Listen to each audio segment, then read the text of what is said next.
Segunbagicha Dhaka reporters unity মিলনায়তনে আধুনিক কৃষি, অভিন্ন নদীর পানি আগ্রাসন এবং জলবায়ুর ভারসাম্যহীনতা রোধে শহীদ জিয়ার ভূমিকার শীর্ষক আলোচনা সভার আয়োজন করে জাতীয়তাবাদী কৃষক দল।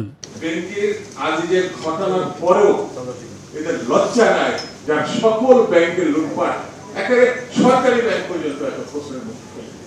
আলোচনায় অংশ নিয়ে বিএনপি মহাসচিব ভারতের সাথে বাংলাদেশের অভিন্ন নদীর পানির হিস্সা আদায়, সীমান্ত হত্যা বন্ধ করতে না পারার জন্য সরকারের ব্যর্থতার অভিযোগ তোলেন।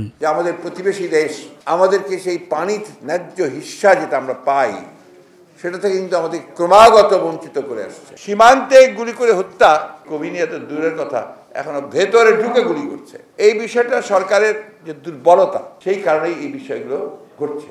ভারতের নতুন সরকারের কাছে প্রত্যাশার কথাও তুলে ধরেন বিএনপির এই শীর্ষ নেতা। তার দেশে যেভাবে জনগণ তাদের প্রতিনিধি নির্বাচন করতে পারে, এখনো আমরা গণতন্ত্রকে সেইভাবে প্রতিষ্ঠা করতে চাই যে ভারতের সরকার জনগণের যে প্রত্যাশা বাংলাদেশের মানুষের, সেই প্রত্যাশাকে তারা মর্যাদা দেবেন এবং সেইভাবেই তারা বাংলাদেশের সঙ্গে সম্পর্ক গড়ে তুলবেন। আওয়ামী লীগ তাদের রাজনৈতিক ঐতিহ্য থেকে সরে এসেছে বলেও মন্তব্য করেন মির্জা ফখরুল ইসলাম আলমগীর।